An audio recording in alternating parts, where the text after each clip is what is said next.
Magandang araw mga kababayan, magandang buhay. So nandito na kami ngayon sa mission. Nandito na si Sir Paul.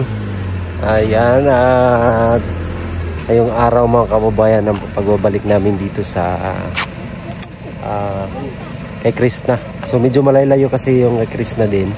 Dadaan kami dito sa kabundukan. Ayan, tingnan nyo po yung mga view dito. So abangan natin, mayroong sumama sa amin ngayon na may kailangan doon.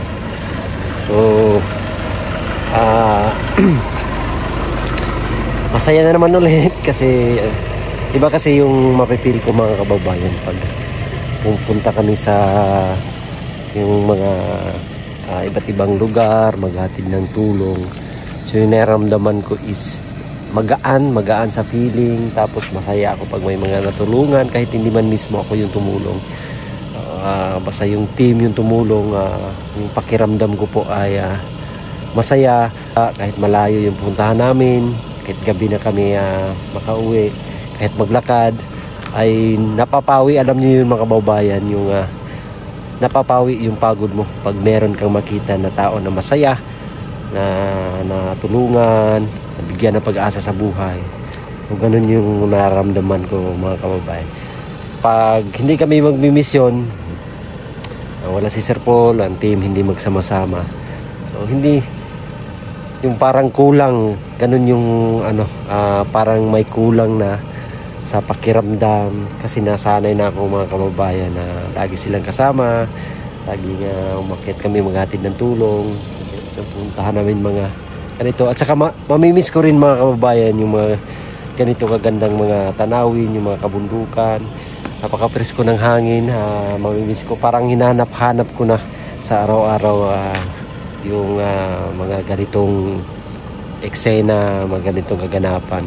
Kaya isinishare ko din sa inyo mga kababayan yung mga pinupuntahan namin para gusto ko kasing makita nyo rin yung aming mga pinupuntahan para kayo nandito kasama namin sa aming araw-araw na paglalakbay.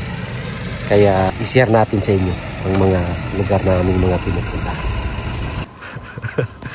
Ganap na ako sa gitna ng kawalan. Ano kaya hinahanap na? Matunok lagi ka na. Ayun yung sumuporta sa akin mga kababayan. Gagawin daw niya bonsai. Pinahirapan mo lang yung kinabuhi mo dyan ba? Gahit man. Gintaw, nabitaw na. Wag ka nang gumaya. Hindi maganda yan. Lamay, mulawin dito. Mulawin? Ayun oh. Mulawin. Saan kayo mulawin? Yan umikot. Ano yan? Ayun.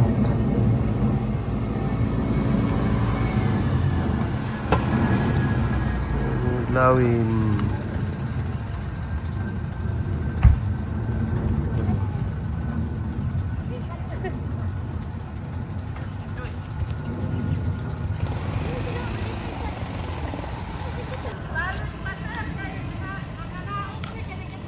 Hindi ka saka?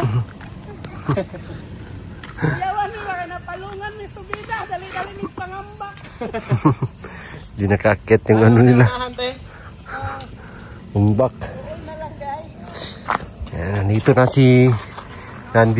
si Sir Paul dito sa kabundukan. Itong lugar na ito mga kababayan, ito bagong daanan to. Ito yung mga binutasan na mga bundok sa mga kabundukan dito. Tawag nito sa amin is farm to market road. Kaya nalagyan siya ng daanan kasi maraming mga produkto dito sa mga kabundukan. Sayang pag walang daanan. So para may easy access, ginawa ng daanan. Ayan. So kaya nakapasok kami dito. Ayan, ang ganda ng lugar dito. Napakaganda. So mamaya ay hindi ko pala na-share sa inyo yung lugar ni na Krishna doon. So pagpunta namin, i-share natin mga kababayan. Kami dadaan, paakyat pa kami doon sa bundok. So huminto lang kami sandali. Kasi kinausap ni Sir Paul yung kasama namin ngayon.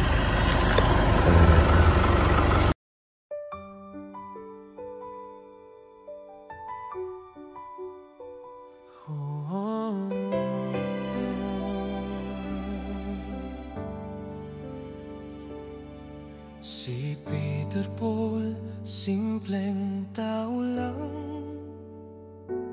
puso'y busilak, mahalaga sa kanya ang magulang ama. Ayan mga kababayan, nandito na kami sa lugar ni na Erna, ni Krishna, kung saan siya nakatira sa kanyang lola. So ito yung bahay ng lola niya mga kababayan. So dito siya pansamantalang tumira kasi tumulong siya dito sa kanyang tito. So yung lugar nila dito is maraming mga tanim pero hindi daw sa kanila ito. So yung ang kanila lang is yung pinagtitirikan lang ng bahay. Ayan. So nandoon na sila, Sir Paul. Kasi ngayon yung araw yung pagbabalik namin dito sa kina Erna mga kababayan. So puntahan natin yung bahay nila. Tara. Silipin natin. Ayan, dito tayo. Ito yung bahay nila Lola ni Krishna. Ayan. Lumang-luma to. Bahay ng Kastila pa yung design. Yung may silong. Ayan, tingnan nyo po.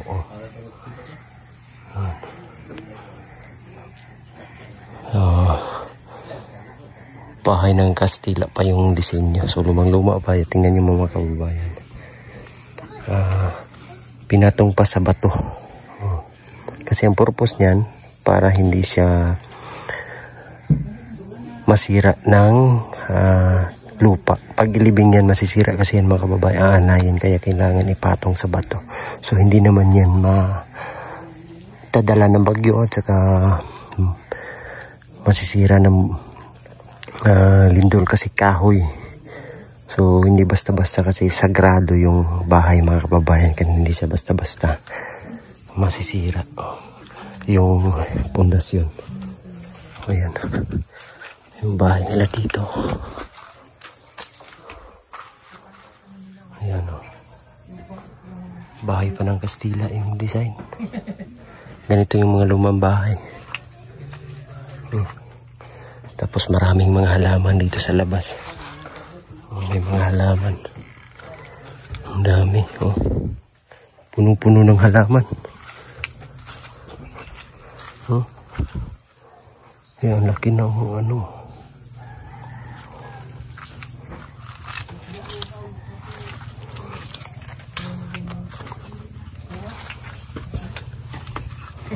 Nag-abala pa si Lola. Okay lang po. Nasa na gamit? Gamitin? Magchinilas ka? Huwag ka mag-alala, babalik naman yan dito dati lang. Ha? Pati yung upuan nila, oh. Di ba yun na siya, di ka maglakaw, nakaman yun na siya dire. Hello, my God. Hello. Pila ka tuig na tala? Lugay na sila. Ang di ka, maninang narabaho ako akong anak kamanguran, kanang nasa 26. Ihatag ko siyang amo nagtrabaho siya, sa Panabo. Abot sa taas na daot. Pati yung amoy ng bahay, oh. Dahil ko naalala ko talaga yung sa probinsya namin ganito nung araw. Yan, bye-bye la. Sige. Ito yung bahay nila. Para kang bumalik sa sinaunang panahon. Kasi ganito yung mga bahay dati. Maganda yung bahay mo lang. Maganda dyan.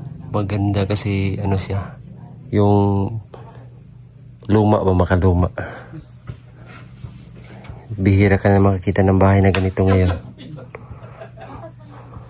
Kasi dati, ano pa. Anja? Asa bula?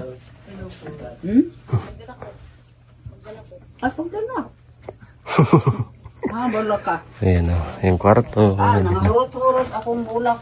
Ganito yung bahay ng lola ko dati. Ganyan o. kusina. Luto ano. Dito yung kainan.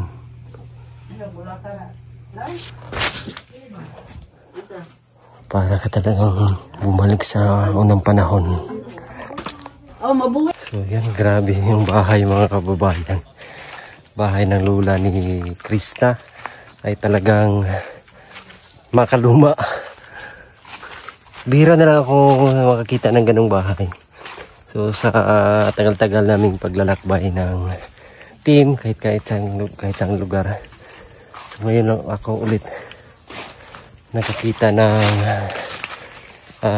ganung bahay. So parang bumalik ako noong panahon na buhay pa yung lula ko. So ganun na ganun yung bahay ni lula dati. At doon kami lalaro sa bahay ng lola ko. Kaya napaisip ako na naisip ko yung lola ko. Ganun. So maghatid po ako ng allowance dito. Yan. Ano pala sa kasama namin kanina, panggas nila to.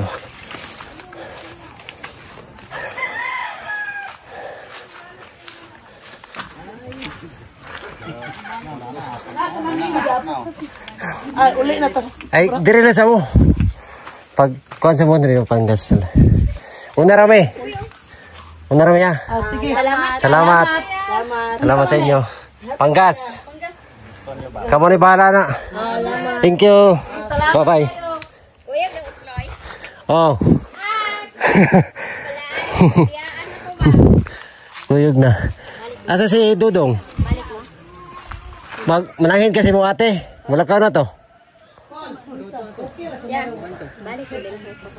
Puhon.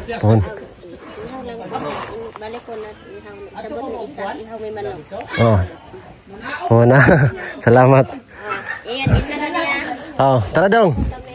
Ayan, ito yung kapatid ni Chris na. Si Robert. Oh, Christine. Sige na. Ikaw na. Sige na. Ayan. Magpaalam. Hoy! Dito lang sa Mo ato para bibig damilag. Ay, Ato pa sila oy. asa man mo muagi ana? Dito. Pero mugawas pa mo dito katong cruising nga. Dili na.